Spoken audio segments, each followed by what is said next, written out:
Hello बच्चों, स्वागत है आप सभी का।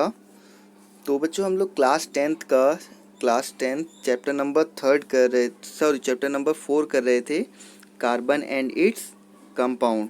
ठीक है बच्चों, जिसमें हमने 2 पार्ट में जाना प्रॉपर्टीज़ ऑफ कार्बन के बारे में, और हमने फिर बॉन्डिंग भी जानी जिसमें हम लोगों ने सिंगल, डबल और ट्रिपल बॉन्ड के बारे में जाना।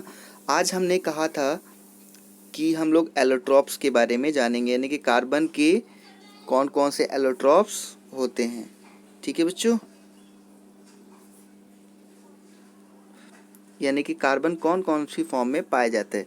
जनरली कार्बन के 3 एलोट्रॉप्स होते हैं। एक होता है हमारा ग्रेफाइट, ठीक है, एक होता है हमारा ग्रेफाइट, दूसरा है डायमंड, ठीक है, डायमंड, और तीसरा है बकमिस्टर फ्लोरेंस। ठीक है, बकमिस्टर फ्लोरेंस। इन तीनों के बारे में हम लोग ब्रीफली डिस्कस करेंगे, एक एक चीज़ जानेंगे इन तीनों के बारे में। ठीक है, तो सबसे पहले हम लोग अपना टॉपिक लेते हैं ग्रेफाइट। ग्रेफाइट के बारे में हम लोग जान लेते हैं। देखिए, ये क्या करते हैं कि दोनों के बीच में डिस्टिंग्विश कर लेते हैं, डायमंड और ग्रेफाइट के बीच में। चलिए देखिए, हमने जी से रिप्रेजेंट कर लिया ग्रेफाइट, डी से हमने रिप्रेजेंट कर लिया डायमंड हमारा। ठीक है, अब देखो बच्चों, हमें पता है कि ग्रेफाइट और डायमंड दोनों ही कार्बन से मिलके बने हैं, यानी कि कार्बन की ही फॉर्म है दोनों। लेकिन दोनों में कितना अंतर है, ये कितना चीप होता है, यानी कितना सस्ता होता है कि यहाँ तक कि पेंसिल की नोक तक में आपको मिल जाता है 3-4 रुपये की पेंसिल में।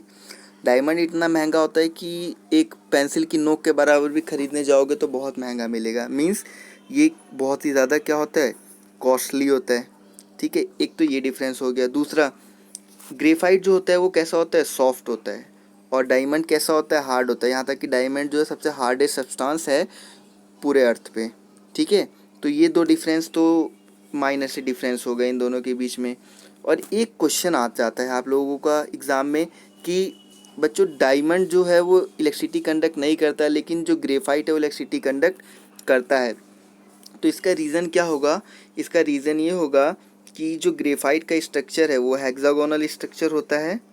ठीक है, हेक्सागोनल स्ट्रक्चर होता है, इसमें लेयर बाय लेयर स्ट्रक्चर होता है, और वहाँ पे क्या होता है, एक इलेक्ट्रॉन जो है वो फ्री होता है, और वही इलेक्ट्रॉन क्या करता है, इलेक्ट्रिसिटी कंडक्शन में हेल्प करता है। क्योंकि हम लोग जानते हैं कि हमें कभी भी अगर इलेक्ट्रिसिटी कंडक्ट करानी है तो उस केस में हमें क्या चाहिए, उस केस में हमें इलेक्ट्रॉन को मूव ही तो कराना है। अगर इलेक्ट्रॉन मोशन करता है इलेक्ट्रिसिटी कंडक्ट होती है। और ग्रेफाइट हमारा वैसे ही सॉफ्ट होता है, तो उसके अंदर क्या होता है, ये एक नॉन मेटल होते हुए भी क्या करता है, इलेक्ट्रिसिटी कंडक्ट करता है, क्योंकि इसके अंदर एक फ्री इलेक्ट्रॉन होता है। ठीक है बच्चों, उसके बाद हम लोग देखते हैं आगे हम लोग देखते हैं। ये तो था डायमंड और ग्रेफाइट के बीच में अंतर। कहने के लिए तो दोनों एक ही पापा के दोनों बेटे, जैसे एक ही पापा के दोनों बेटे का मतलब क्या होगा बच्चों यहाँ पे, कि कार्बन इनके पापा हैं और ये इनके बेटे हैं, ग्रेफाइट और डायमंड। लेकिन एक इसकी प्रॉपर्टी बिल्कुल अलग, इसकी प्रॉपर्टी बिल्कुल अलग। ये इतना सस्ता, ये इतना महंगा, ये इतना सॉफ्ट, ये इतना हार्ड। ये इलेक्ट्रिसिटी कंडक्ट करता है, इलेक्ट्रिसिटी कंडक्ट नहीं करता। तो इन दोनों में इतना अंतर आ गया। ठीक है, इससे कई रिलेटेड क्वेश्चन आपको बन जाएंगे एग्जाम में, जैसा मैंने बताया इनकी प्रॉपर्टीज़ के बारे में, तो उससे रिलेटेड आपको क्वेश्चन भी आ जाते हैं। अब हम लोग एक और टॉपिक के बारे में जान लेते हैं इसमें, एलोट्रॉप्स ऑफ कार्बन में, जो है कि बकमिस्टर फ्लोरेंस। बकमिस्टर फ्लोरेंस क्या होता है, बकमिस्टर फ्लोरेंस एक कार्बन की फॉर्म है, कार्बन का ही एलोट्रॉप है, जिसमें 60 कार्बन जो है वो आपस में अरेंज होते हैं। 60 कार्बन की चेन होती है, जो कि फुटबॉल स्ट्रक्चर क्या करती है, शो करती है, यानी कि इसका जो स्ट्रक्चर है वो फुटबॉल के जैसा होता है। एक साइंटिस्ट थे बकमिस्टर, उन्हीं के नाम पे इसका नाम भी रखा गया है, बकमिस्टर फ्लोरेंस।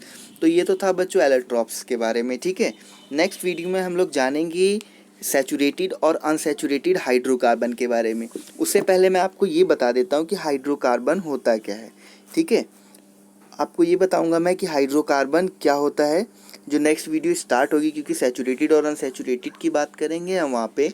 तो उसके लिए ये भी तो जानना जरूरी है ना कि हाइड्रोकार्बन होते क्या हैं। तो अगर आपको ये वीडियो अच्छी लगी then please like, subscribe and share this video. Thank you for watching the video.